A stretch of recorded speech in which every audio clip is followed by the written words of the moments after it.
Kurosaki Kai, prodige bicolore appelé le roi pourpre. Dans son ombre, son frère aîné, Rei, notre héros. Incolore et sans magie, Rei garde espoir comme porteur dans l'équipe de son frère jusqu'à leur rencontre avec un boss de donjon, Chronos, dieu du temps et de l'espace. D'un geste de la main, Chronos anéantit sans effort l'ensemble du groupe, y compris Kai. Acculé et face à une mort certaine, la désespoir de Rei déverrouille un pouvoir interdit scellé, le drain de compétences. Dans un dernier acte de défi, il vole la capacité de distorsion de la réalité de Chronos, Rewind. La montée de puissance, nourrie par la panique et le regret, ne se contente pas de remonter un instant, mais envoie Rei à travers le temps. Il se réveille des années dans le passé, armé du pouvoir volé d'un dieu et d'une détermination brûlante. Cette fois, il maîtrisera son propre destin. Rei est complètement choqué, et lorsqu'il regarde par la fenêtre, il réalise quelque chose de plus choquant. Le château inversé est toujours blanc, bien qu'il devait être noir comme l'ébène. Il y a 7 ans, il était d'un blanc pur, mais a commencé à noircir progressivement. Quand il est devenu totalement sombre, la porte libérant Chronos s'est ouverte. Soudain, il réalise qu'il a en fait volé la capacité de rembobinage de Chronos pour se renvoyer dans le passé. Il prend son téléphone pour confirmer la date exacte, et il se rend compte qu'il est retourné 7 ans en arrière. Curieux, Rei ouvre sa fenêtre de statut pour voir ses compétences, et à sa surprise, Rewind a disparu, mais Ability Skill Drain est toujours là. Même sans Rewind, Rei est content de ce qu'il a, car pendant 10 ans, il voulait juste une compétence. Et comme il a la compétence Drain de compétences, il se sent comblé. Juste à ce moment-là, le rappel sur son téléphone s'allume, lui rappelant que c'est le jour même de l'examen des mages. Rei se dirige alors vers le siège de l'association des mages, qui supervise les affaires des mages et les conquêtes de donjons. Il entre dans le siège apparemment neuf, et avant même de pouvoir respirer un peu d'air frais, il entend quelqu'un l'appeler incolore derrière lui. Il se retourne pour voir que les gars sont Goto et Oik, et ils sont tous deux les subordonnés de son frère. Ils étaient aussi ceux qui sont morts dans la chambre de Chronos. Goto et Wak se moquent de Rei pour être revenu au siège pour repasser l'examen de mage. Ils lui disent que ses efforts sont en gros inutiles, car peu importe combien de fois il passe le test, il restera toujours sans couleur. Ce n'est pas la première fois. Rei a passé l'examen de mage, mais il a continué à le repasser. Encore une fois, il refusait d'abandonner. Pas prêt à jouer avec eux, il repousse leurs mains, leur disant de le laisser tranquille. Momentanément, il se retrouve dans le bureau de l'examinateur, où il rencontre l'examinatrice, Hinata Reiner, une mage de rang B. Même Hinata en a assez de voir Rei, et elle lui dit qu'il finira par se faire tuer s'il continue d'essayer. Rei assure à Hinata que cette fois-ci sera différente des autres fois. Hinata doit accompagner Rei au lieu de l'examen, et comme il a déjà passé l'examen plusieurs fois, il n'a pas besoin d'explication. Il doit collecter 3 pierres de mana des gobelins pour réussir l'examen. Pour ceux qui ont éveillé une compétence, ce n'est généralement pas difficile, mais Rei a toujours eu du mal. Il s'avère qu'un événement choquant s'est également produit ce jour-là. Un monstre terrifiant est apparu dans le donjon de niveau 1, où il n'est pas censé être. Comme Rei s'y attendait, le monstre en question est apparu au loin, ayant l'air menaçant. Le monstre s'avère être un gobelin à bonnet rouge, qui est un monstre de niveau 37. Hinata est choqué en voyant cela, se demandant pourquoi quelque chose d'aussi dangereux est présent dans le donjon. Hinata dégaine son épée, disant à Rei de courir pour qu'elle puisse le protéger. Cependant, Rei sait que l'écart de niveau est écrasant. Avant de régresser, Hinata a perdu contre le monstre car elle se battait pour que Rei soit en sécurité. Hinata a été si battue qu'elle a dû prendre sa retraite comme mage. Rei s'en voulait car la carrière de mage d'Hinata a été ruinée par son incompétence. Cependant, cette fois-ci, Rei est prêt à changer les choses. Rei tire son épée courte et alors que le monstre se précipite vers lui, il lui lance l'épée courte. Apparemment, le monstre possède une compétence qui améliore ses capacités physiques, et comme Rei s'y attendait, le monstre dévie facilement l'épée. Le monstre continue son avancée vers Rei, et Rei le frappe violemment à la tête. Cela énerve le monstre, et alors qu'il s'apprête à punir Rei pour sa stupidité, le pouvoir de Rei vole la compétence d'amélioration corporelle du monstre, améliorant ainsi les statistiques physiques de Rei. Le gobelin, figé, se demande pourquoi il se sent si impuissant et inutile. Pendant qu'il essaie encore de comprendre ce qui se passe, Rei coupe facilement le monstre en deux, de la tête aux pieds. Hinata est stupéfaite lorsqu'elle réalise que Rei vient de vaincre un Redcap d'un seul coup. Rei, quant à lui, est émerveillé par sa capacité, le drain de compétences, en raison de son impressionnante efficacité. Il est perdu dans le bonheur lorsque Hinata le ramène à la réalité en lui demandant comment il a pu vaincre le monstre. Réalisant qu'il pourrait être mauvais pour lui de dire qu'il a des compétences noires, Rei dit à Hinata que ce n'était rien de plus qu'une coïncidence. Hinata crie à Rei d'arrêter de mentir lorsqu'elle réalise que l'examen est censé être annulé parce qu'un monstre anormal vient d'apparaître dans le donjon. Hinata dit à Rei que l'événement doit être signalé au quartier général. Rei s'inquiète pour lui-même et rappelle à Hinata qu'il lui reste encore 2 monastones à collecter. Mais Hinata lui crie dessus, lui disant qu'il est dans une mauvaise situation pour penser aux pierres de mana car c'est dangereux. Comme par hasard, deux gobelins ordinaires apparaissent au loin, et Rei les abat rapidement en leur tranchant la tête. Cela choque encore plus Hinata, qui reste bouche bée. Rei ramasse alors les pierres de mana laissées par les gobelins, demandant à la dame s'il peut les prendre. Hinata est trop choqué pour répondre, et bientôt, ils retournent au quartier général. Peu de temps après, Hinata se présente avec la licence de mage de Rei. Il a officiellement obtenu le statut de mage et est placé au rang C. Rei prend la licence et esquisse un petit sourire car il lui a fallu suffisamment de temps pour atteindre sa position actuelle. Hinata lui montre également les détails concernant l'échange des monostones qu'il a collectés. Apparemment, les manastones sont une source d'énergie précieuse qui n'émet pas de CO2. En plus d'être une source d'énergie, cela peut être vendu à l'association. Rei pense que vaincre le monstre Redcap, qui est de rang A, lui rapportera une bonne rémunération. Il vérifie les détails du paiement et il manque de crier de surprise à cause de l'énorme montant pour avoir vaincu les gobelins. Il reçoit 1000, mais le bonnet rouge à lui seul lui rapporte 3 millions. Hinata le presse de ne pas perdre la tête parce qu'il a vaincu un Redcap. Rei est encore surpris car il ignorait que les mages gagnent autant. De l'argent, et Hinata dit qu'il peut en avoir encore plus. Cela l'intrigue, alors il demande. Hinata à propos des donjons. Après sa discussion avec Hinata, Rei se dirige vers un donjon de rang C qui lui a été réservé. Rei est émerveillé car dans le passé, il ne pouvait pas entrer dans un donjon en solo. Avec son nouveau pouvoir, il est sûr de pouvoir changer l'avenir. Juste avant d'entrer dans le donjon, il est soudainement attrapé par une compétence appelée Mine de Mana. Rei se retourne avec frustration et, à sa surprise, il est retenu par Goto et Oike. Oike et Goto se moquent de lui pour avoir essayé d'entrer seul dans un donjon, lui disant que c'est contre les règles. Avec un visage méprisant, Rei leur dit qu'il est autorisé parce qu'il a réussi l'examen de mage. Les deux sont surpris et pensent qu'il ment. Goto s'approche de Rei, lui appuie la tête avec la main de mana et lui demande de prouver ses compétences s'il s'est vraiment éveillé. La main de mana semble être une compétence qui condense le mana en une forme physique. Malgré l'amélioration de son corps, Rei réalise qu'il ne peut pas se libérer. Cependant, il n'est pas du genre à abandonner dans des situations difficiles, et il donne un coup de tête furieux à Goto. Goto recule en titubant, et en même temps, Rei lui vole ses compétences de main de mana. Parce qu'il possède maintenant la main de mana, celle placée sur lui par Goto est finalement désactivée. Une aura bleue écrasante émane de son corps, choquant Goto et Oik. Rei ne perd pas de temps à utiliser la main de mana en attrapant Goto avec, le forçant à admettre que Rei est vraiment un éveillé. Oik refuse de donner ses fleurs à Rei et décide de l'attaquer avec une boule de feu. Rei active la compétence d'amélioration et l'utilise pour couper l'attaque de feu, choquant Oik. Il essaie de comprendre ce qui vient de se passer lorsque Rei l'atteint avec un coup qu'il envoie à travers la pièce. Goto est choqué que Rei utilise aussi l'amélioration corporelle. Alors qu'il souffre, Oik demande si Rei est un mage à 2 couleurs. Rei répond non, et sa compétence de drainage absorbe la boule de feu d'Oak, ajoutant une couleur à ses compétences. La mâchoire d'Oik tombe presque en voyant ça. Il n'a jamais entendu parler d'un mage à 3 couleurs. Rei montre sa dangerosité en lançant une boule de feu, le faisant presque mouiller son pantalon.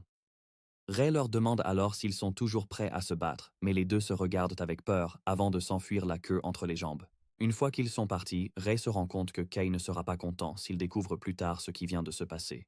En gros, il était le toutou de Kai, et s'il apprend que Rei a éveillé une compétence, il viendra certainement pour l'écraser. Kai a déjà atteint un impressionnant niveau 50, ce qui fait de lui l'un des mages les plus puissants de l'ère moderne. En plus de Kai, Rei se rend compte qu'il doit s'inquiéter du donjon effrayant qui s'ouvrira bientôt.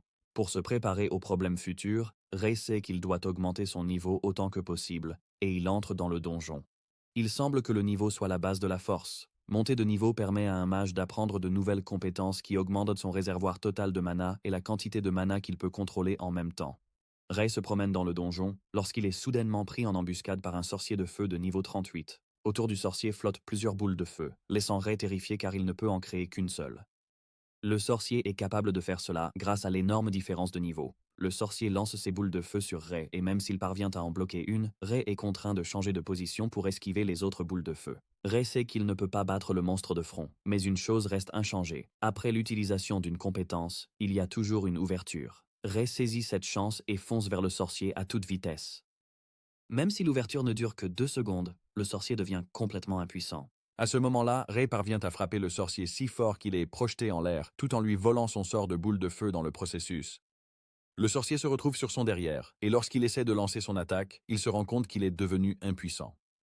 Ray lui retourne l'appareil en lui lançant 5 puissantes boules de feu, le submergeant d'une force de frappe colossale qui le détruit intégralement. Une fois que le sorcier est éliminé, Ray reçoit des notifications lui signalant qu'il a progressé de niveau. Il comprend que battre des monstres de niveau supérieur donne beaucoup de points d'expérience. Même s'il est dur d'affronter des monstres de rang supérieur, Ray comprend que sa capacité de drainage de compétences lui donne un avantage. Ray vérifie sa fenêtre de statut et voit qu'il est monté au niveau 12. Avec cela, Ray se fixe un objectif de niveau 30. Il traverse le donjon, éliminant les monstres à gauche et à droite. Rapidement, Ray atteint le niveau 27, mais il réalise qu'il commence à ralentir car monter de niveau devient plus dur. Ray sait que pour atteindre le niveau 30, il doit battre des adversaires plus forts. Ray avance vers le fond du donjon et trouve la salle du boss. Ray est content de l'avoir trouvé, car c'est exactement ce qu'il lui faut.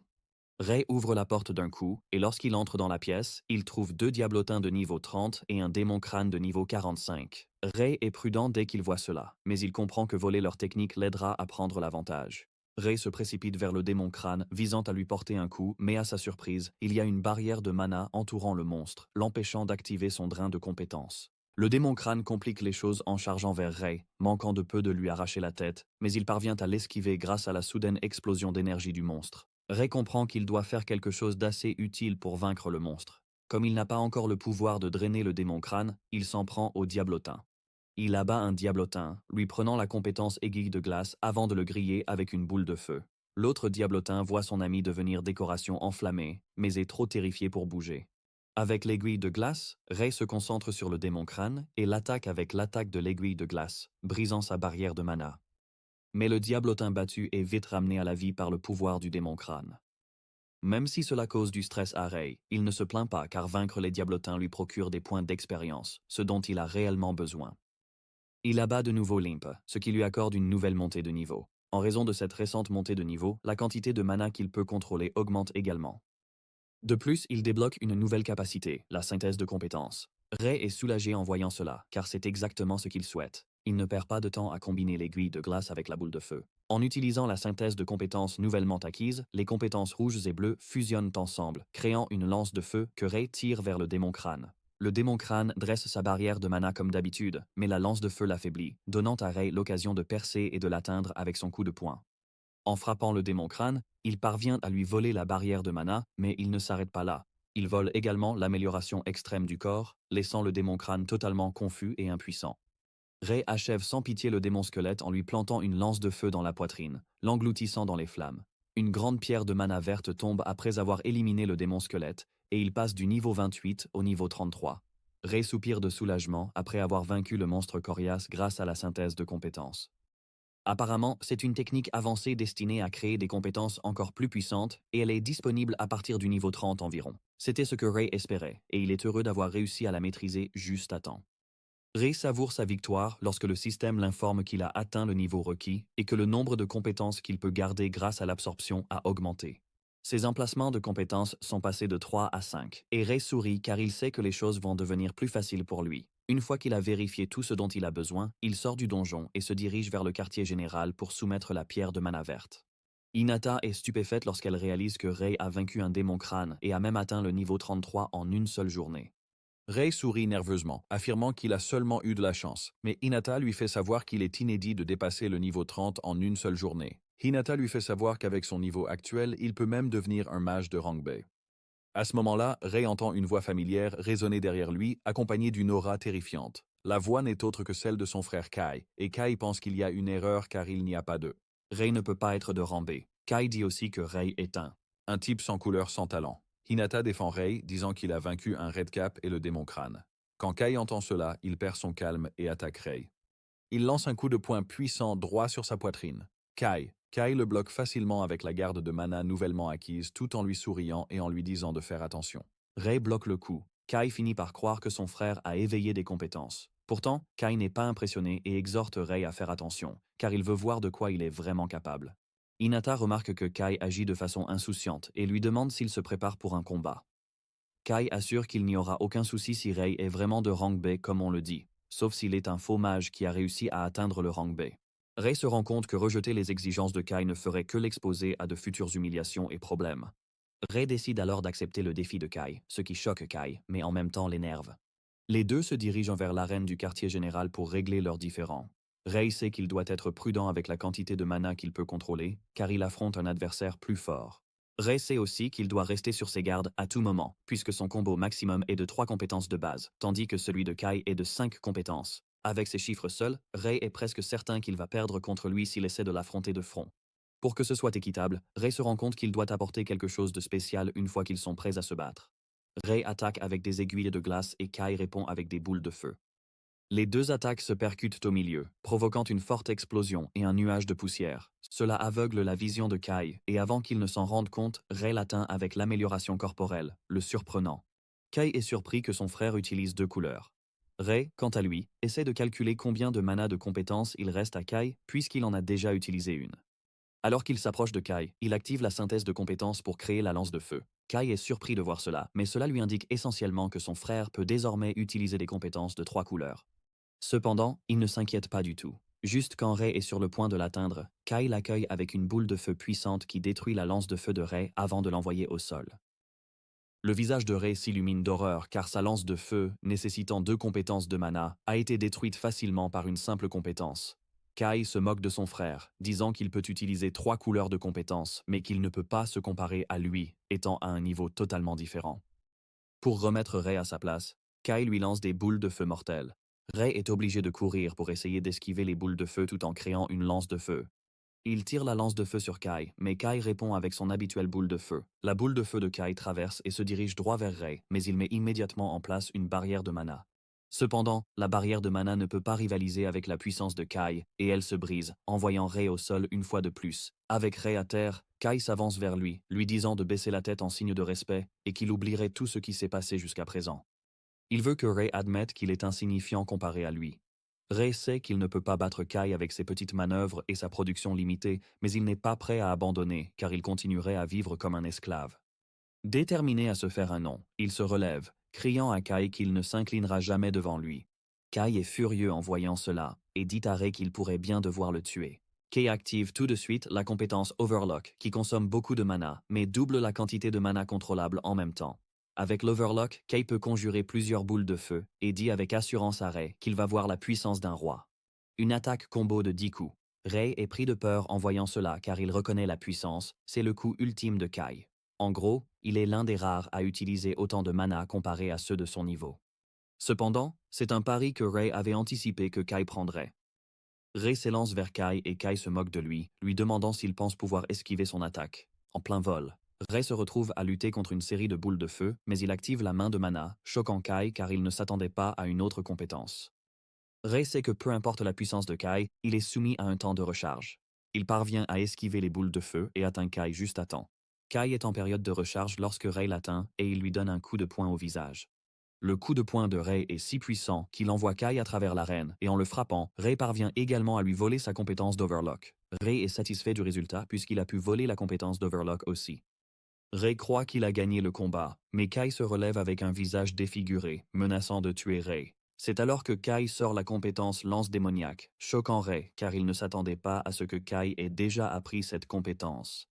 Apparemment, c'est la compétence majeure de Kai, la rendant très dangereuse. Rei voit la lance foncer sur lui, mais avant qu'elle ne le touche, il réussit à l'éviter. Rei doit admettre que la vitesse de la lance est vraiment spéciale. Il réalise qu'il a pu toucher Kai seulement parce que Kai était négligent, mais maintenant, les choses ont changé car Kai est vraiment sérieux.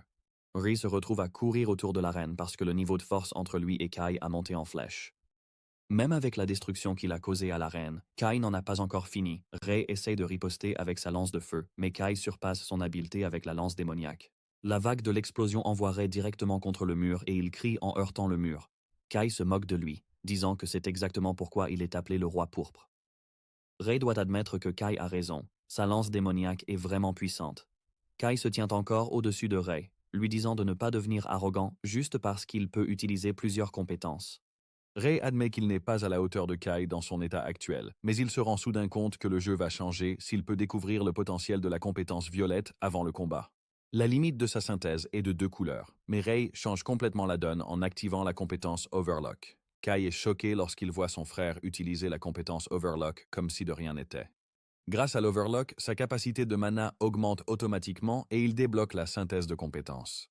Ray sourit lorsqu'il réalise qu'il a touché le jackpot, mais Kai est inquiet car il ne sait pas quel plan sinistre il prépare. À ce moment, Ray fait ce que personne n'a jamais fait, combiner 3 couleurs. Ray ajoute la compétence rouge à la compétence bleue et y ajoute la compétence jaune, transformant finalement le tout en mana noir, laissant Kai bouche bée. Fondamentalement, les couleurs de mana disponibles sont rouge, jaune et bleu. On a toujours dit à Ray qu'il n'avait pas d'affinité pour ces 3 couleurs, mais à leur insu, ils se trompent tous. Ray est une espèce totalement différente et rare car il est un mage noir, jamais vu dans l'histoire des mages.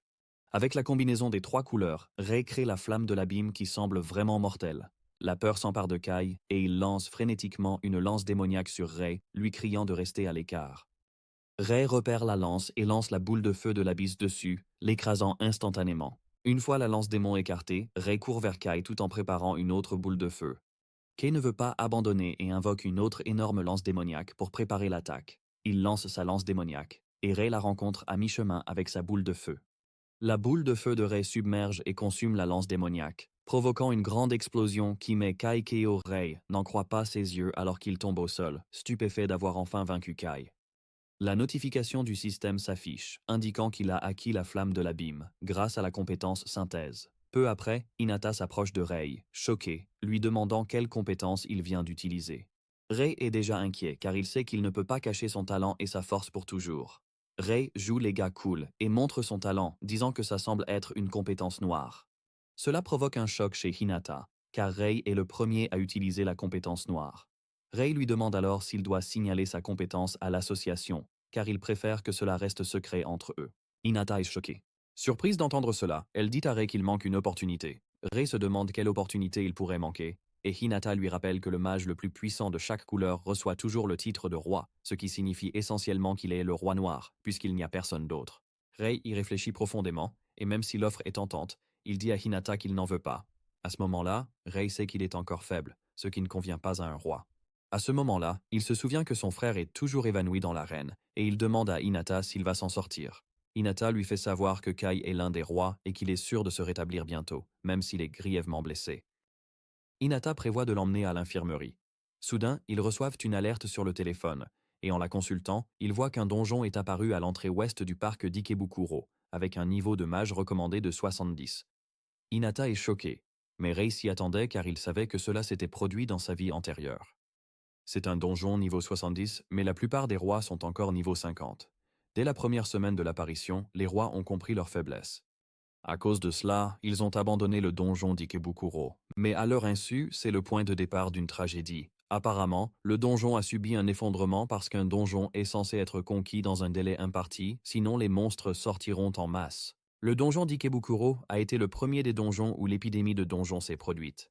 L'apparition des monstres a entraîné tant de morts, laissant la ville de Tokyo submergée par les monstres. En retour, beaucoup de personnes sont mortes à cause du nombre terrifiant de monstres qui ont envahi les rues.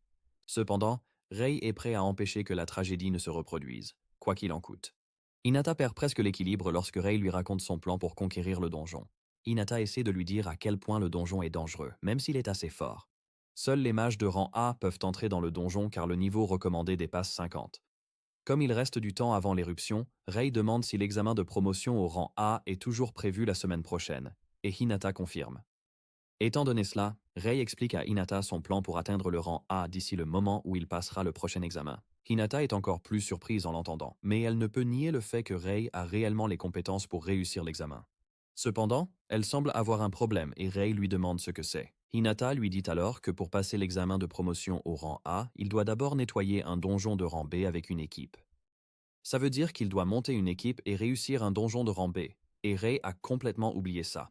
Ray regarde son téléphone et ne voit que des messages désobligeants de gens disant qu'ils ne formeront pas de groupe avec lui puisqu'il doit réussir un donjon de rang B avant la fin de la semaine. Ray sait qu'il est dans une position difficile car il est difficile de réussir seul. Ray se creuse la tête, réfléchissant à ce qu'il peut faire pour se sortir de cette situation délicate. À ce moment-là, il entend des mages réprimander leurs collègues pour être si faibles. Cela touche Ray, qui se souvient qu'il a toujours été traité comme un moins que rien, tout comme le paria. Apparemment, la fille est Ichino's Aya et ses collègues n'hésitent pas à la traiter de poids mort. Quand Ray entend le nom d'Aya, il se rappelle quelque chose de crucial. Il s'avère qu'Aya serait connue comme le roi écarlate dans le futur, mais elle est toujours considérée comme une mage incompétente à l'heure actuelle.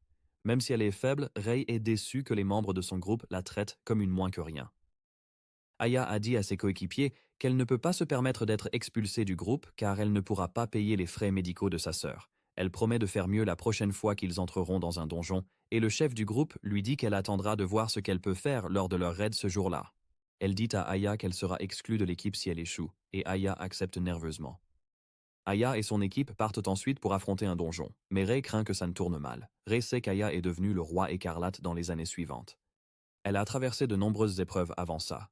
Rei se souvient que c'était à cette époque qu'elle a été impliquée dans un incident. Apparemment, elle a été grièvement blessée lors d'un combat contre un boss et est tombée dans le coma pendant des années. Soudain, il vient à l'esprit de Rei que l'incident pourrait être ce jour-là. Même si Rei n'en est pas sûr, il pouvait voir qu'Aya agissait de manière vraiment étrange. Pour éviter que quelque chose de fou ne lui arrive, Rei décide qu'il doit intervenir. Pendant ce temps, Aya et son équipe ont rencontré le boss du donjon, le Dullahan, un monstre de niveau 45. Soudain, la chef de groupe fait quelque chose d'extrêmement fou et pousse Aya dans la portée du monstre pour l'utiliser comme appât. Elle dit à Aya de combattre le monstre toute seule, et Aya essaie de lui rappeler qu'elle ne peut pas vaincre le monstre seule. La chef de groupe dit alors à Aya qu'elle sera expulsée si elle ne peut pas affronter le monstre boss toute seule. Aya est acculée par l'exigence de la chef de groupe, mais elle croit qu'elle n'a pas le choix, car tout ce qu'elle fait est pour sa sœur. Le groupe regarde avec amusement Aya s'avancer vers le boss et lui lancer une boule de feu. La boule de feu d'Aya atteint sa cible, mais le monstre ne bouge pas d'un pouce. Aya panique lorsqu'elle réalise que son attaque est inutile contre le monstre. Soudain, le Dullahan bondit vers elle, prêt à l'écraser avec sa grande épée. L'épée frappe juste devant elle, provoquant une grande vague qui fracasse le sol et l'envoie s'écraser au sol, totalement à la merci du monstre. Le monstre est sur le point de l'achever lorsque Rei apparaît sur les lieux et, avec l'aide de son amélioration corporelle extrême, il bloque l'attaque du monstre. Aya est choquée lorsqu'elle voit un sauveur apparaître juste devant elle, l'empêchant de mourir. Rei met toute sa force pour repousser l'attaque et il repousse le monstre en arrière. Aya est stupéfaite et Rei se retourne pour s'assurer qu'elle va bien. Les membres du groupe d'Aya ne sont pas contents qu'une personne apparue de nulle part ait gâché leur plan. Ils savent que Dullahan est un monstre effrayant avec un poids énorme, mais Rei l'a repoussé comme si de rien. À ce moment-là, Dullahan se relève et pousse un rugissement puissant qui résonne dans tous les coins de la pièce. Rei n'est pas surpris que le monstre vive encore, car l'armure du Dullahan est clairement renforcée par une compétence, rendant les attaques normales inutiles contre lui. Puisque c'est le cas, Rei décide de voler la compétence et de la neutraliser. Rei risque tout et bondit vers le monstre pour essayer de le toucher. Il parvient à toucher le monstre et active le drainage de compétences, mais à sa surprise, la compétence refuse de s'activer. Rei est obligé de sauter en arrière avant d'être coupé en deux par le monstre. Rei retourne là où se trouve Aya, et elle lui demande s'il va bien. Rei lui fait savoir qu'il va bien parce qu'il a réussi à bloquer l'attaque du monstre avec son épée.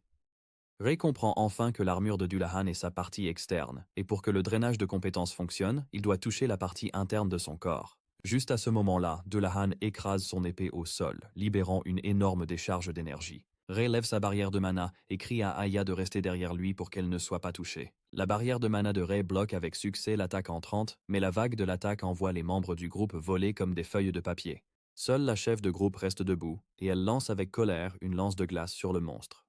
À sa grande surprise, Dullahan bloque l'attaque et riposte avec une contre-attaque que la dame ne peut esquiver. Elle se retrouve projetée contre un mur. Étant donné que la lance de glace était inutile contre Dullahan, Rei comprend qu'il a besoin d'une compétence qui dépasse celle de renforcement du monstre. Rei a recours à sa flamme de l'abîme, et il ne perd pas de temps à préparer une boule de feu noir, ce qui choque Aya. Rei lance la flamme noire directement sur le monstre, et Dullahan envoie également son onde d'énergie vers Rei. Les deux attaques se croisent à mi-chemin, mais la flamme de Rei est trop puissante et submerge l'explosion d'énergie de Dullahan. La flamme noire atteint Dullahan avant qu'il ait la chance de réagir, et il est englouti par le feu. Rei limite les mouvements du monstre avec la main de mana pour garantir que la flamme noire accomplit sa tâche. Cela suffit à brûler toutes les compétences de renforcement d'armure que Dullahan possède, et il se réduit en poussière sous la puissance écrasante de la flamme noire. Avec la mort du Dullahan, il laisse tomber une grande pierre de mana verte. Mais Aya est plus préoccupée par l'incroyable pouvoir que Rei possède. Elle est complètement impressionnée par la façon dont il a pu abattre le monstre d'un seul coup, et elle remercie nerveusement Rei de lui avoir sauvé la vie. Rei sourit en disant à la fille qu'il est simplement content qu'elle aille bien. Au fond de lui, Rei est vraiment heureux d'avoir réussi à sauver Aya de la mort. La chef de groupe agaçante d'Aya se remet enfin sur pied, ayant l'air complètement furieuse. Elle se rend compte que Rei est assez fort, mais sa cupidité la pousse à désirer la récompense pour avoir abattu le monstre. Elle s'approche de Rei, lui demandant de lui remettre la pierre de mana parce qu'ils sont ceux qui ont postulé pour conquérir le donjon. Aya est choquée d'entendre cela et doit rappeler à la dame agaçante que Rei vient de leur sauver la vie. Rei dit même à la dame qu'il n'a pas de problème à lui donner la pierre de mana. Mais en échange de cela, Ray dit à la dame qu'il veut qu'Aya rejoigne son groupe. Cela choque la chef de groupe et même Aya elle-même. Ray se tourne ensuite vers Aya, lui disant qu'elle est également libre de faire son choix, car il ne lui impose rien. La chef de groupe éclate de rire de manière démente en entendant cela et dit à Ray qu'elle est tout à fait d'accord avec l'accord. Elle tapote l'épaule d'Aya, lui demandant si elle est également d'accord avec l'accord. Aya répond subtilement qu'elle accepte l'accord et dit à Ray qu'elle est désormais sous sa responsabilité. La chef de groupe récupère la monastone, et en s'éloignant, elle parle de la bonne affaire qu'elle a réussi à conclure en échangeant un membre de groupe inutile, inconnu d'elle, mais connu de Ray, Aya étant la véritable affaire. Une fois que le groupe est parti, Aya remercie Ray encore une fois de l'avoir sauvé, et Ray s'excuse de l'avoir fait quitter son groupe si soudainement. Aya, quant à elle, ne pense pas trop à elle-même car elle croit qu'elle va juste ralentir Ray. Ray lui dit alors qu'elle n'a rien à craindre car elle va devenir plus forte, et même plus forte que ceux qui l'ont abandonnée. Aya est choquée d'entendre cela, car elle ne se voit pas comme quelqu'un qui va devenir plus forte. Ray lui dit alors qu'il a entendu sa conversation avec ses anciens coéquipiers au quartier général, mais il la rassure en lui disant que ce n'était pas intentionnel à cause de ce qu'il a entendu. Ray dit à Aya qu'il peut être son soutien. Aya est soulagée d'entendre cela et elle dit à Ray qu'elle est prête à être sous sa protection. Ray sourit, réalisant qu'il a réussi à décrocher de l'or. Le lendemain, Ray et Aya se préparent à sortir pour tenter de conquérir un donjon de Rambé. Aya demande s'ils peuvent passer l'examen de Ranga s'ils conquièrent le donjon, et Ray répond que oui. En plus de cela, Ray lui fait savoir qu'il y a en fait quelque chose à l'intérieur du donjon qui la rendra plus forte. Cela rend Aya curieuse car elle sait que devenir plus forte l'aidera à gagner plus d'argent pour les frais médicaux de sa sœur. Excitée par cette perspective, Aya montre à Ray son impatience de s'attaquer au donjon. Les deux entrent dans le donjon de Rambé, qui est une grotte de cristal. Le premier groupe de monstres qu'ils rencontrent sont des loups noirs, ce qui effraie Aya. Cependant, Ray lui demande de rester en arrière pendant qu'il s'occupe des monstres. Ray court vers les monstres et active l'amélioration extrême du corps avant de les atteindre. Armé de son épée, il découpe les monstres comme du papier. Il les tranche les uns après les autres, choquant Aya qui regardait depuis l'arrière. Elle est émerveillée par la force de Ray, car sa puissance ne peut être comparée à celle de ses anciens coéquipiers, même s'ils étaient forts. Ray conduit alors Aya exactement là où il veut qu'ils aillent, en lui assurant qu'il va la soutenir. Il l'encourage à suivre le plan et Aya se dirige vers les monstres dans le but de les vaincre afin de pouvoir monter de niveau assez rapidement. Même si elle ne peut utiliser que des attaques simples, elle est prête à faire de son mieux contre les monstres. Aya invoque ses boules de feu en préparation pour les petits monstres qui s'approchent d'elle. Pendant ce temps, Ray se tient derrière et observe, car il a préparé Aya pour le test parfait afin de lui faire réaliser sa propre arme. Alors qu'Aya s'occupe des petits monstres, un énorme apparaît derrière. Mais Ray est prêt à s'en occuper car il n'est pas d'humeur à laisser quoi que ce soit perturber ce qu'Aya entreprend. Aya réussit à battre les monstres, mais quoi qu'elle fasse, ils continuent d'arriver, comme s'ils avaient des cartes de réapparition infinies. Elle se fait même mordre au bras gauche, ce qui aggrave les choses pour elle, car elle va manquer de mana si elle trouve un moyen de contourner les monstres agaçants. Aya réfléchit à la difficulté de sa vie lorsqu'elle lève les yeux et voit Ray s'attaquer à un groupe de monstres plus coriaces juste pour lui faciliter la tâche. C'est alors qu'elle comprend qu'elle doit cesser de se plaindre et agir. Aya veut être à la hauteur des standards que Ray fixe pour elle, et elle utilise ses émotions pour créer une boule de feu. Elle projette la boule de feu sur les monstres, et, grâce à ses émotions intenses, la boule devient suffisamment grande pour engloutir les monstres comme des chips. Aya est choquée lorsqu'elle réalise que sa boule de feu devient plus grande, mais que sa mana ne s'épuise pas. Ray, quant à lui, est heureux qu'Aya prenne enfin le contrôle de ses pouvoirs, car elle est en fait adaptée à la bataille d'endurance.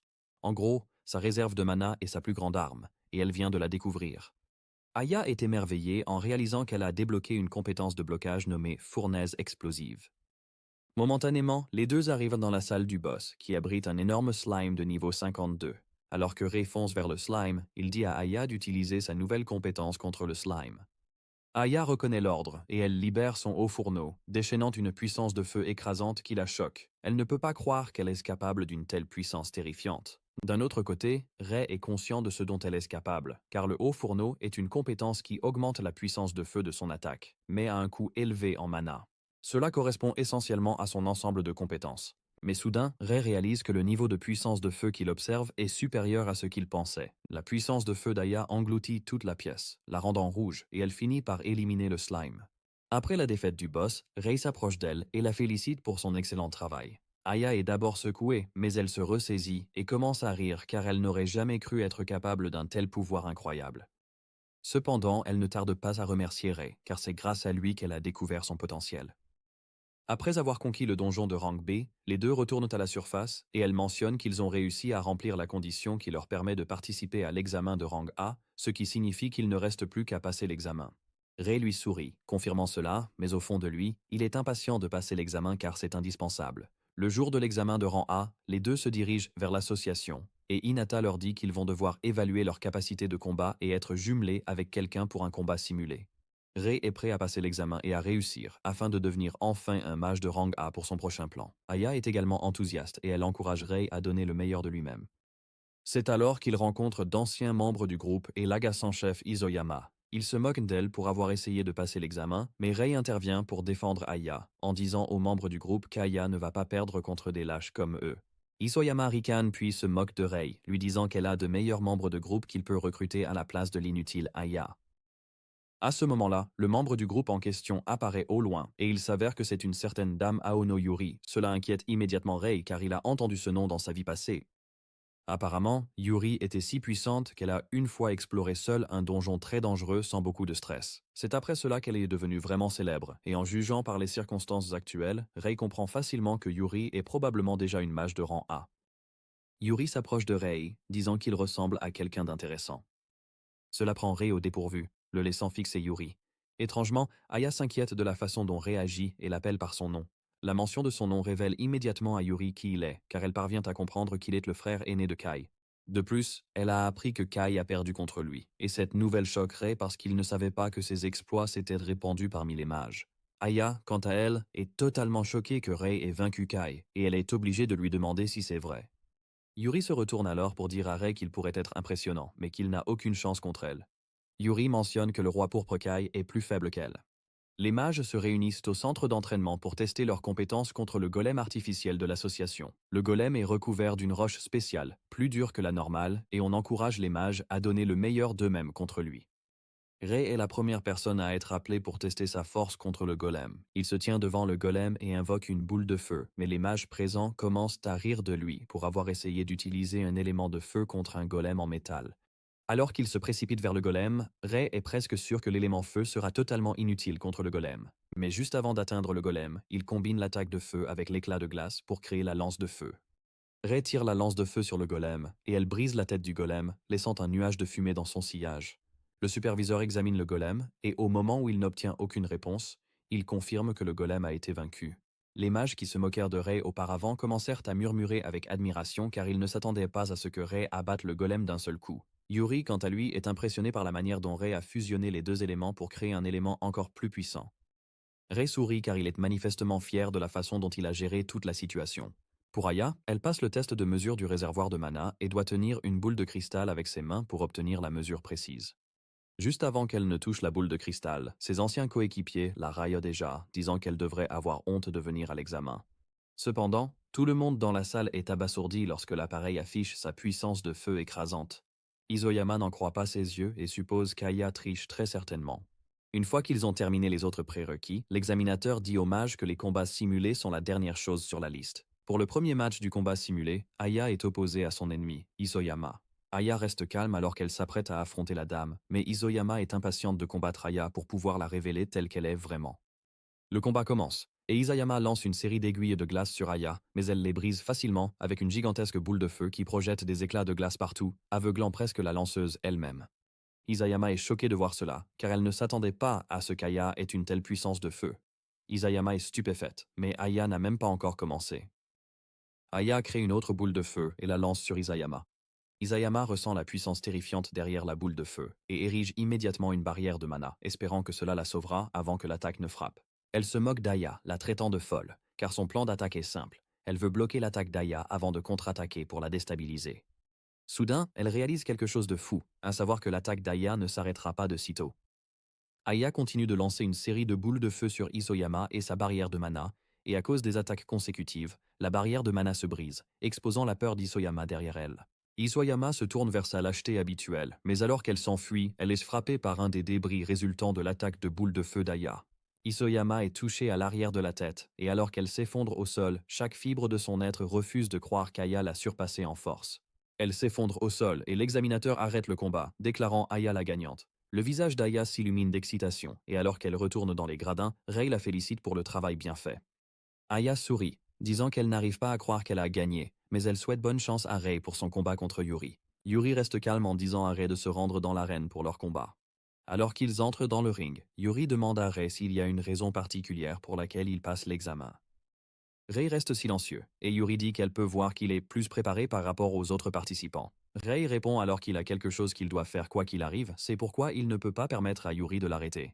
Yuri sourit en entendant cela, et elle dégage une aura impressionnante, rappelant à Rei qu'elle est plutôt forte. Rei lui assure qu'il en est conscient, mais il est confiant qu'il va gagner. Yuri est impressionné par sa confiance, et pour mettre les discussions de côté, elle propose qu'ils se battent à la place. Yuri commence les attaques en premier et lance une série de lames de mana sur Rei. Rei dégaine son épée pour essayer de bloquer les lames, mais il a du mal. Apparemment, Yuri utilise une compétence appelée conversion de mana qui permet à l'utilisateur de manipuler librement son mana. À ce moment-là, Yuri surprend Rei avec une attaque puissante et écrasante qui l'écrase presque, mais il parvient à s'écarter à temps. Yuri sourit méchamment, disant que Rei a de la chance d'avoir esquivé l'attaque, mais Yuri en a assez de rester sur la défensive, et il décide de passer à l'offensive à la place. Il court vers elle, mais Yuri ne va pas le laisser l'atteindre si facilement. Elle lui lance des attaques à longue portée, mais il les bloque en utilisant sa barrière de mana. Rei se précipite alors vers elle et il balance son épée avec force dans le but de la décapiter, mais elle saute en arrière. Alors qu'elle est encore en l'air, Rei tente de l'achever avec sa lance de feu, mais Yuri utilise sa compétence de conversion de mana pour créer un bouclier et se protéger. Son bouclier est capable de résister à l'attaque puissante de la lance de Rei, mais elle admet qu'il a fait de son mieux. Rei, quant à lui, est inquiet, car sa défense semble être totalement parfaite. Sans aucun doute, Rei peut voir qu'elle est absolument forte. Yuri prend ensuite l'initiative en lançant plusieurs faisceaux à longue portée sur Rei, le forçant à courir autour de l'arène pour tenter d'esquiver. Rei admet que les attaques de Yuri posent des problèmes, et Yuri se moque de lui, disant qu'il ne gagnera pas en courant partout. Rei se tourne vers elle, et elle le vise avec ses attaques, pensant que c'est fini pour lui. Cependant, Rei a autre chose de prévu. Juste au moment où les attaques sont sur le point de le toucher, il active son renforcement physique et tranche tout ce que Yuri lui lance, la choquant. Cependant, elle n'a pas encore fini avec Rei. Yuri admet que c'est la première fois qu'elle voit quelqu'un manier 3 couleurs. Elle le surprend en disant qu'elle peut aussi utiliser le renforcement corporel. Elle active la compétence et invoque une faux avec sa compétence principale. Soudain, elle disparaît devant Rei, et quand elle réapparaît, elle est derrière lui.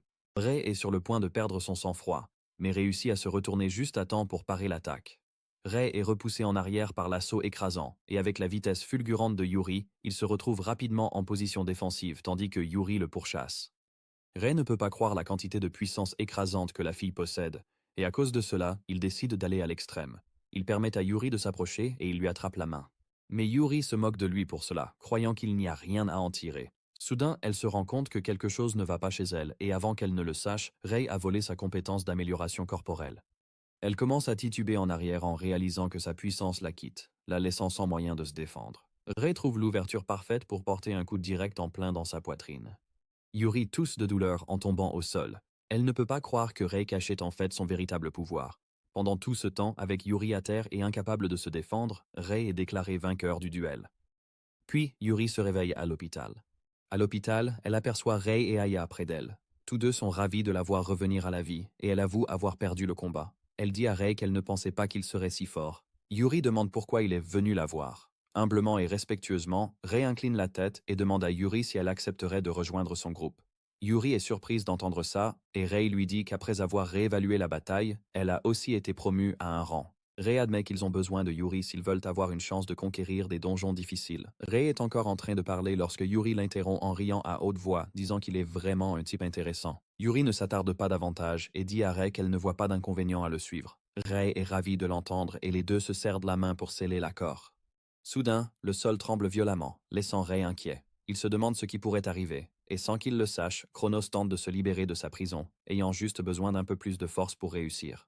Quand les secousses cessèrent, Rei se souvint que dans sa vie passée, de nombreux tremblements de terre comme celui-ci avaient déjà eu lieu. Le donjon d'Ikebukuro s'était effondré ensuite. Rei se rend compte qu'ils atteignent déjà la limite de temps pour l'effondrement du donjon. Même si le donjon est assez difficile à affronter, Rei pense qu'ils n'ont pas d'autre choix à ce stade. À ce moment-là, il raconte aux deux filles son plan pour conquérir le donjon, et cela les effraie énormément. Elle lui rappelle que le donjon est le plus difficile de la région, ce qui le rend encore plus dangereux pour eux trois. Yuri lui demande alors s'il suggère qu'il conquiert le donjon à cause du tremblement de terre qui a eu lieu, et Rei avoue qu'il a un mauvais pressentiment à ce sujet. Ray mentionne qu'il existe plusieurs rapports concernant des créatures anormales, et il souhaite croire que cela pourrait être un prélude à quelque chose de plus dangereux. Yuri ne se préoccupe pas vraiment de ce que Ray exprime, tant qu'elle le suit. Réalisant que Yuri est partante, Aya assure également Ray de son soutien. Ray est heureux de l'entendre et les remercie pour leur soutien. Le lendemain, Ray et son groupe soumettent une demande à Hinata pour conquérir le donjon d'Ikebukuro. Leur demande est approuvée, et le trio se dirige vers l'entrée du donjon. Étant la personne folle qu'elle est, Yuri est super excitée de s'attaquer au donjon. Aya mentionne qu'il aurait été préférable qu'ils aient suffisamment de personnes pour les aider, mais Ray dit que c'est impossible. L'association est limitée par le nombre de mages de rang à déployer. Il mentionne qu'il aurait été bien qu'une personne nommée Oikawa soit avec eux. Avant la régression, Oikawa était connu comme l'un des meilleurs au Japon. Ray craint que Chronos n'apparaisse à nouveau si la rupture du donjon se produit, et il est déterminé à s'assurer que cela n'arrive pas. Avant d'entrer, les filles pressent Ray de se débarrasser des formalités et de les appeler par leur prénom pour ne pas perdre de temps. Il accepte, et le trio entre ensuite dans le donjon. En entrant, le premier monstre qu'il rencontre est un démon crâne de niveau 71. Ray est choqué de voir cela, car le monstre est un boss dans d'autres donjons de bas niveau, mais il apparaît déjà à l'entrée du donjon. Sans peur, le trio fonce vers le démon crâne, qui dresse immédiatement une barrière de mana. Ray comprend que la première chose à faire est de se débarrasser de la barrière de mana, et il tire une lance de feu sur la barrière. Cependant, un seul coup de la lance de feu semble trop faible pour détruire la barrière. Aya et Yuri unissent alors leurs efforts pour abattre la barrière, offrant à Ray l'opportunité de courir vers elle et de la trancher en deux. Comme d'habitude, vaincre le démon crâne leur fournit une grande pierre de mana verte. Ray félicite les dames pour leur timing impeccable dans l'abattement de la barrière. Yuri finit par rassembler le courage de demander à Ray comment il est capable d'utiliser autant de compétences. Ray prend un moment, mais il finit par répondre, révélant qu'il a une capacité appelée Drain de compétences. Les filles sont confuses par cela, et Ray explique que juste en touchant, il est capable de voler la compétence de quelqu'un d'autre. Yuri réalise enfin ce qui s'est passé lors de leur duel. Ray assure à Yuri qu'il lui a déjà rendu sa compétence. Aya, elle, est stupéfaite car elle ne s'attendait pas à ce que Rui ait une compétence si puissante. Elle réalise enfin pourquoi Ray voulait qu'ils s'attaquent au donjon, et elle conclut qu'ils sont en sécurité tant que Ray est avec eux. Aya est également déterminée à s'assurer qu'elle ne soit pas un fardeau pour l'équipe. Avec cela, l'équipe continue son avancée plus profondément dans le donjon, et peu de temps après, ils arrivent à la salle du boss. Aya fait remarquer que le grondement du sol devient plus intense. Elle est obligée de demander s'ils ont vraiment ce qu'il faut pour affronter le monstre boss. Ray dit alors à Aya qu'ils ont augmenté de niveau en chemin vers la salle du boss, et avec cela, il pense qu'ils devraient être capables de réussir. Aya admet que le gars a raison avec son analyse, et elle est prête à prouver à l'équipe qu'elle n'est pas un fardeau. Soudain, quelque chose apparaît derrière et attrape Aya avant que l'un d'eux ne puisse réagir. Il se retourne pour voir une créature terrifiante. Un faucheur de niveau 89, qui est le boss du donjon. Ray est extrêmement choqué et terrifié car le boss ne devrait pas être en dehors de sa salle. Cela soulève plusieurs questions dans sa tête, mais l'essentiel est qu'ils sont dans un pétrin profond. Ray dit alors à Yuri que la situation peut sembler mauvaise, mais qu'ils n'ont pas le choix et doivent sauver Aya. Ray crie à Aya pour s'assurer qu'elle va bien. Apparemment, Aya a réussi à lancer une barrière de mana pour éviter d'être écrasée. Mais en même temps, Ray est inquiet car même si Aya a une grande réserve de mana, il y a tout de même une limite. Bien que la meilleure option pour lui soit d'utiliser sa flamme abyssale, il ne peut pas. Comme Aya serait prise dans le feu croisé, la seule solution au problème est de trouver un moyen de l'aider à sortir de cette situation. Ray dit alors à Yuri qu'il va faire de son mieux pour attirer l'attention des tentacules, et il la presse de trouver un moyen de sauver Aya. Avec un plan apparemment solide, les deux se précipitent vers le monstre. Ray se place directement face au monstre et manque de se faire toucher par une tentacule, mais il l'évite de justesse. Les dégâts causés par la tentacule brisent le sol, choquant Ray. Il comprend immédiatement qu'il est fichu s'il subit un coup direct. Juste au moment où il pense être hors de danger, l'une des tentacules apparaît par derrière. Aya croit que le gars est fichu alors qu'elle crie son nom de douleur. Heureusement pour Ray, il a réussi à se sortir de cette situation délicate en utilisant Mana Hand, et il a poussé un soupir de soulagement. Pendant que tout ce chaos se déroule, Yuri a eu l'occasion d'atteindre le monstre. Elle balance sa faux, espérant porter un coup critique, mais son attaque rebondit, et c'est à ce moment-là qu'il réalise que le monstre possède une compétence de renforcement. Yuri est forcé de battre en retraite avant d'être écrasé entre les grandes tentacules du monstre. Ray vérifie comment elle va, et elle lui assure qu'elle va très bien. Pourtant, il remarqua qu'il y avait quelque chose de bizarre dans cette situation. D'habitude, les monstres tentaculaires ont une défense faible, et c'est la première fois que Ray en voit un avec une compétence de renforcement. En plus de la liste des choses étranges qui se passent autour du monstre, il y a le fait qu'il est en dehors de sa chambre. À son insu, Chronos joue un rôle important dans tout ce qui se déroule juste devant lui. Cependant, Le monstre fonce sur eux avec tant de rage qu'ils n'ont pas le temps de réfléchir à ce qu'ils doivent faire. Alors qu'elle est coincée dans sa barrière protectrice, Aya croit que ce que les deux autres affrontent est essentiellement de sa faute. Elle réalise qu'elle a été trop passive en comptant toujours sur Rei pour résoudre les problèmes. Elle commence à réfléchir à ce qu'elle peut vraiment faire pour aider dans cette situation. Yuri et Rei ont bientôt un gros problème entre les mains parce qu'ils sont presque à court de mana à cause du nombre de batailles auxquelles ils ont participé. Rei est prêt à abandonner quand il se rappelle soudain quelque chose. Il crie à Aya, lui disant de les frapper avec sa fusion de mana. Aya est choquée d'entendre cela, et il en va de même pour Yuri, qui pense que la compétence est inutile puisqu'elle consomme beaucoup de mana. Rei comprend pourquoi il le pense, car la compétence était aussi vue comme inutile dans sa vie passée, mais grâce à un mage, la valeur de la compétence a été découverte plus tard. Ce mage n'est autre qu'Aya elle-même, car c'est elle qui l'a découvert avant la régression. Aya est également partagée à propos de cette compétence puisqu'elle ne l'a jamais utilisée auparavant, mais comme Rei lui demande de le faire, elle est prête. À ce moment-là, Aya libère sa compétence, et elle touche les deux comme prévu. Étonnamment, Yuri se rend compte que sa mana commence à se régénérer, mais Rei sourit simplement car il connaît l'essence de la compétence.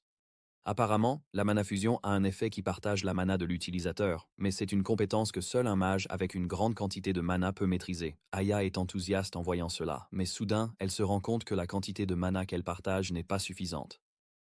Elle se rend alors compte que le partage de son mana est limité à cause de la barrière de mana qu'elle a activée pour aider correctement l'équipe. Elle libère sa barrière de mana, donnant au monstre l'occasion de la saisir fermement. Aya parvient à libérer toute son énergie pour qu'ils puissent agir. Une fois qu'elle a terminé cela, elle leur dit faiblement que le reste dépend d'eux. Avec le sacrifice de leur coéquipière, les deux deviennent extrêmement déterminés à abattre le monstre quoi qu'il arrive, et ils se précipitent vers le monstre, prêts à le déchiqueter pour sauver Yuri. Avec leur mana restauré, ils peuvent percer les défenses du monstre. Grâce à leurs compétences d'amélioration, ils commencent à décimer les monstres, à gauche et à droite. Rei exhorte Yuri à garder l'élan pour sauver Aya. Rei a l'occasion d'atteindre Aya, mais le monstre a une longueur d'avance sur eux. Le monstre déplace immédiatement la position d'Aya, rendant les choses encore plus difficiles pour eux. Rei saisit aisément qu'avec la situation présente, ils ne parviendront pas à atteindre Aya. Cependant, Yuri le rassure en lui affirmant qu'elle va lui créer un passage. Yuri emploie sa compétence principale pour libérer une puissante aura, générant des escaliers permettant à Rei de grimper et d'atteindre Aya. Rei est profondément reconnaissant et se précipite rapidement vers Aya en empruntant les escaliers. Le monstre essaie de bloquer son chemin avec certaines de ses tentacules, mais Rei les tranche facilement avec une fureur pure. Avec tant de vitesse et de détermination, il atteint Aya et la libère de l'emprise du monstre. Rei réussit à atteindre le sol et s'assure qu'Aya se porte bien. Aya ouvre les yeux et affiche un sourire, affirmant que Rei est toujours aussi impressionnant. Yuri se précipite alors vers Aya, lui disant qu'elle les a en fait sauvés grâce à ses compétences. Yuri admet qu'Aya a du cran. Même s'ils ont sauvé Aya, la mission principale qui est de vaincre le monstre reste à accomplir. Rei et Yuri se précipitent vers le monstre, mais les choses se compliquent car il régénère ses tentacules. Yuri réalise qu'il se trouve dans une situation difficile et elle demande à Rei quelle devrait être leur prochaine action. Rei dit alors à Yuri de lui laisser le reste, et bien qu'elle soit sceptique, elle accepte de le laisser faire ce qu'il veut. Rei se précipite vers le monstre, assurant à Yuri qu'il va l'achever. Yuri est choquée lorsqu'elle réalise que Rei court vers le monstre sans arme à la main. Juste au moment où Rei est sur le point d'atteindre le corps principal du monstre, celui-ci régénère l'un de ses tentacules pour bloquer son chemin. Rei utilise alors l'Overclock, espérant doubler sa puissance avant d'employer la flamme de l'abysse. Son corps est enveloppé d'une aura sombre tandis qu'il libère une flamme puissante sur le monstre Blink, déchirant sa tête. Le monstre s'effondre au sol, et cela choque Chronos, qui ne s'attendait pas à ce que le faucheur soit vaincu. Néanmoins, il est déterminé à s'assurer que Rei et ses amis ne s'en sortent pas vivants. L'équipe est encore en train de célébrer leur victoire lorsqu'un fluide sombre émerge du corps vaincu du monstre et se dirige droit vers Aya. Il manque de peu de l'empaler, mais Rei parvient à l'écarter juste à temps. Rei réalise que le fluide devient de plus en plus puissant, et il crie aux filles de s'enfuir. Alors qu'elles courent vers la sortie, Rei espère qu'elles ne mourront pas, puisqu'elles ont réussi à empêcher le donjon de s'effondrer. Juste au moment où ils sont sur le point d'atteindre la sortie, le fluide prend l'avantage sur eux. Le trio est sur le point d'être englouti lorsqu'un bouclier doré les recouvre, et qu'une voix sévère leur dit de s'écarter. L'équipe se retourne et découvre leur sauveur, le puissant Oikawa Hikaru. Les filles sont stupéfaites quand Oikawa se présente, car Rei avait mentionné son nom avant d'entrer dans le donjon. Rei admet qu'il s'agit du même gars dont il voulait de l'aide.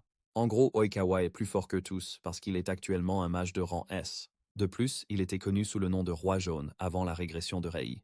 Rei sait qu'ils auraient été perdus si Oikawa n'était pas arrivé à temps pour les protéger avec sa magie de barrière. Oikawa leur fait un clin d'œil, disant qu'il est content d'avoir pu arriver à temps pour les sauver. Wakawa a mentionné qu'il était dans un autre donjon, ce qui était une demande du pays. Cependant, il a été contacté par quelqu'un d'autre que Hinata. Oikawa surprend alors Rei en lui disant qu'il le connaît puisqu'il est le frère de Kai. Oikawa rassure Rei en lui disant qu'il n'a rien à craindre car il était simplement intéressé par lui. Rei est soulagé d'entendre cela, et il remercie finalement Oikawa pour son aide. Oikawa ne prend pas cela très au sérieux, et il dit à Rei qu'il a en fait quelque chose d'impressionnant en ayant vaincu le boss du donjon. À ce moment-là, la pierre de mana issue de la défaite du monstre tombe, et Oikawa est choqué par la taille de la pierre. Oikawa se rend compte que le boss du donjon est assez puissant, et il lance la pierre de mana à Rei, qui l'attrape de justesse avant qu'elle ne tombe. Wakawa félicite Rei, en disant qu'il attend encore plus de lui. Après avoir dit cela, Oikawa sort du donjon et l'équipe le suit. Lorsqu'ils entrent dans le bâtiment de l'association, Yuri mentionne qu'Oikawa est un type intéressant et Rei est d'accord avec elle. Hinata est choquée lorsqu'elle voit l'équipe arriver et elle commence à crier, demandant s'ils vont bien. Hinata s'est inquiétée pour l'équipe car il prenait trop de temps dans le donjon. Hinata gronderait d'être allé direct dans le donjon après avoir soumis sa candidature, même si ce donjon est plus dangereux que les autres. Hinata leur demande où ils en sont dans le donjon, pensant qu'ils sont encore près de l'entrée. Hinata et ses collègues assistants sont presque en crise de nerfs. Lorsque Rei mentionne qu'ils ont conquis tout le donjon, ils n'en croient pas leurs yeux et leurs oreilles, ce qui les fait crier comme des fous. L'information sur la conquête du donjon d'Ikebukuro commence bientôt à circuler. Les guildes se précipitent pour retrouver celui qui a conquis le donjon. En parlant à la presse, Aya dit qu'elle a enfin assez d'argent pour les frais médicaux de sa sœur et remercie Rei pour cette opportunité incroyable. Isoyama et les membres de son groupe sont totalement amers en voyant cela, mais Isoyama veut toujours croire qu'Aya triche.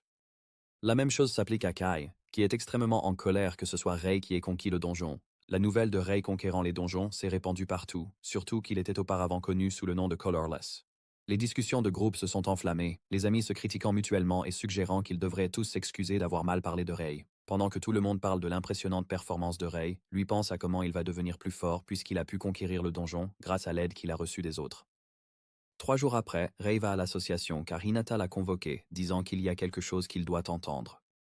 Rei et les filles sont choqués lorsque Hinata leur annonce qu'ils ont reçu une demande pour conquérir un certain donjon. Aya n'en revient pas car ils viennent juste de devenir des mages de rang, et Hinata dit que c'est possible grâce à leur récente réussite. En gros, les explorations de donjons sont généralement demandées par les mages eux-mêmes, mais se voir offrir une demande officielle est quelque chose que l'association ne permet qu'à un certain nombre de mages. Aya sourit, disant à Rei que tout le monde compte sur lui, mais Rei n'est pas d'accord, disant que tout le groupe est nécessaire. Rei demande alors à Hinata qui a fait la demande, mais elle lui dit qu'elle ne peut pas répondre car les supérieurs lui ont dit de garder le secret. Comme prévu, Yuri veut qu'ils acceptent la mission juste parce qu'elle semble amusante. Rei doit accepter puisqu'elle a été faite via l'association, donc cela ne devrait rien avoir de suspect. À ce moment, Hinata dit qu'un mage de rang S les accompagnera pour la mission. Le lendemain, le groupe va à l'endroit où ils doivent rencontrer ce fameux mage de rang S. Aya est curieuse de voir qui sera la personne. Momentanément, ils tombent sur la personne et, à leur plus grande surprise, c'est Oikawa. En entrant dans le donjon, Rei mentionne qu'il n'aurait jamais pensé qu'Oikawa serait celui qui les escorterait, et Oikawa sourit, disant qu'il le savait déjà, mais qu'il voulait garder la surprise. Wakawa mentionne alors qu'il attend avec impatience la mission parce que le monde entier les observe aussi. Aya est époustouflée par la désinvolture d'Oikawa, et Rei est d'accord avec elle, mais il lui rappelle que ce type est quand même un mage de rang S. Rei demande à Oikawa si c'est vrai qu'il y a un mécanisme complexe dans le donjon, et Oikawa confirme. Apparemment, l'équipe de reconnaissance est revenue avec un rapport indiquant qu'il y avait un mur de feu bloquant le chemin. Rei est curieux à ce sujet et il demande comment ils sont censés le gérer. Wakawa leur rappelle alors qu'il a sa compétence de barrière et tant qu'il est avec eux, le mur de feu ne signifie rien. Rei remarque que le gars est trop confiant et il se demande s'il pense que le donjon sera facile. Comme si Oikawa pouvait entendre ses pensées, il dit à Rei qu'il verra à quel point il est cool une fois qu'il le verra en action, car il sera celui qui portera toute l'équipe. Soudain, une vague de monstres apparaît sur la scène et Rei dit à son équipe de se préparer à combattre. Il est également intéressé de voir à quel point un mage de rang S est vraiment puissant. Soudain, il aperçoit Oikawa assis dans le coin, la peur inscrite sur son visage. Oikawa dit au trio de s'occuper des monstres car il n'est pas vraiment familier avec le type de monstres qu'ils affrontent actuellement. Aya rappelle à Oikawa ce qu'il a dit à propos d'être le chef, mais Rei dit simplement à son équipe d'affronter les monstres et d'oublier le lâche. Le trio prend position et commence à lancer des attaques à longue portée sur les monstres qui approchent. Yuri s'avance avec une grande assurance vers les monstres, déclarant qu'ils ne sont absolument rien comparés à ceux qu'ils ont affrontés par le passé. Aya et Yuri éliminent la majorité des monstres, tandis que Rei achève le reste avec sa puissante lance de feu. Wakawa est stupéfait en voyant cela, et après que les monstres aient été vaincus, Aya célèbre avec enthousiasme avec Rei. Oikawa se lève enfin de sa cachette, affirmant qu'il déteste les insectes et qu'il est reconnaissant qu'il lui ait sauvé la vie. Soudain, des loups apparaissent par derrière et chargent vers Oikawa, mais il devient sérieux et les enferme dans une boîte carrée, les éliminant finalement assez facilement.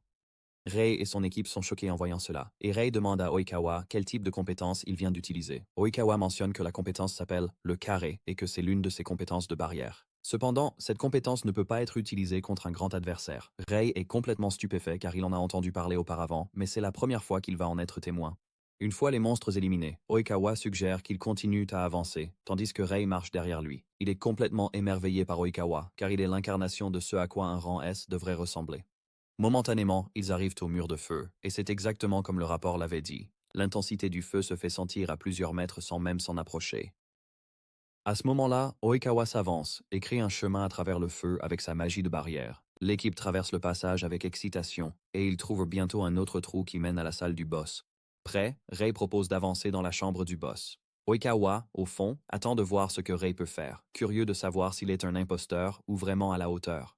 Alors qu'ils entrent dans la pièce, Rei se plaint de la chaleur, ce qui signifie évidemment la puissance de l'ennemi qu'il s'apprête à affronter. Le boss finit par apparaître et il s'avère être un garme de feu de niveau 68. Rien que l'apparence du boss fait frissonner Rei. Rei panique alors que le monstre s'avance vers eux et il dit à l'équipe de mettre en place une barrière de mana. Cependant, Oikawa lui dit que ce n'est pas nécessaire. Le monstre déchaîne son souffle de flamme sur eux, mais Oikawa le bloque facilement en utilisant sa magie de barrière. Cela époustoufle finalement Rei, et Oikawa lui dit qu'il s'occupera de la défense tandis qu'ils s'occuperont de l'attaque. Rei reconnaît l'ordre, mais il prend un moment pour réfléchir à ce qu'il doit faire. Il se rend compte que la barrière pourrait céder à tout moment si elle est frappée sévèrement. Rei pense à utiliser sa flamme de l'abîme, mais il abandonne rapidement l'idée car le monstre est assez rapide et de plus, c'est un monstre de niveau boss. Comme l'utilisation de mana pour la flamme abyssale est assez élevée, Rei se rend compte qu'il va devoir abattre le monstre d'une autre manière. Rei mène alors la charge tout en disant à Yuri et Aya de trouver une ouverture pour attaquer. Alors qu'il s'approche du monstre, Rei active son renforcement corporel et bondit vers lui. Rei trompe le monstre en lui faisant croire qu'il va l'attaquer de front, mais il manœuvre derrière lui avant de porter un coup critique. Yuri et Aya soutiennent également depuis l'arrière en lançant leurs attaques à longue portée sur le monstre boss. Même avec l'attaque combinée, le monstre reste mobile. Et cela confirme simplement la crainte de Rei que le monstre soit suffisamment puissant. Rei réalise qu'ils seront désavantagés si le combat s'éternise plus longtemps que prévu. Rei transpire déjà à cause de la chaleur intense, et il réalise qu'il est primordial de vaincre le monstre rapidement. Pendant ce temps, Oikawa observe depuis l'arrière, attendant de voir ce que Rei va faire, puisqu'il se trouve dans une situation si critique. À ce moment-là, Rei dit à Yuri et Aya de commencer à diriger leurs attaques vers les pieds du monstre plutôt que son corps. Yuri et Aya acceptent volontiers son plan et envoient immédiatement leurs attaques vers les pieds du monstre. Aya va même plus loin en frappant le monstre avec une compétence appelée balle de pierre. Cela contraint le monstre à commencer à bondir dans tous les sens, mais Rei réalise que, peu importe son agilité, il ne sera pas en mesure d'esquiver les attaques lorsqu'il est en l'air. Rei s'élance vers le monstre, et juste avant de l'atteindre, il recouvre sa lame de glace, laissant Oikawa stupéfait. Avec le monstre incapable de se mouvoir librement dans les airs, Rei porte un coup critique qui le fait s'écraser au sol, le terrassant complètement. Les filles se précipitent vers lui comme d'habitude pour le féliciter, mais il leur dit que c'est grâce à elle. Oikawa est impressionné par le travail d'équipe qu'il vient de voir et conclut que Rei est exactement comme le rapport le disait. Cependant, Oikawa peut voir que Rei cache encore son véritable pouvoir. À ce moment-là, Rei suggère qu'ils retournent à l'association pour faire leur rapport, mais Oikawa lui dit d'attendre. Oikawa sort la boîte carrée et dit à Rei qu'il aimerait le tester. Oikawa dit à Rei que la boîte peut être utilisée pour capturer des monstres, mais qu'en même temps, elle peut également servir de méthode d'entraînement. Oikawa avoue ensuite qu'il veut voir le véritable pouvoir de Rei. Pour cette raison, Oikawa veut que Rei vainque les monstres scellés à l'intérieur de la boîte. Il lui assure qu'il va receller les monstres si cela devient dangereux, mais ce sera à lui de lui dire de le faire ou non. Rei comprend enfin pourquoi Oikawa les suit. Même s'il ignore encore ses vraies motivations, Rei ne peut pas rater une chance de gagner plus d'expérience. Rei accepte alors la demande d'Oikawa et Oikawa ouvre le seau de la boîte carrée. À ce moment-là, une ombre noire terrifiante apparaît de la boîte. Apparemment, le monstre qui réside dans la boîte change d'apparence en fonction de la peur de son adversaire. Oikawa est excité de voir quelle apparence il va découvrir, et comme prévu, la plus grande peur de Rei. Chronos émerge doucement de la boîte. Oikawa est choqué de voir cela, car c'est la première fois qu'il voit un tel monstre. Alors qu'Oikawa est enthousiaste à l'idée de cette toute nouvelle expérience, Rei est en train de paniquer.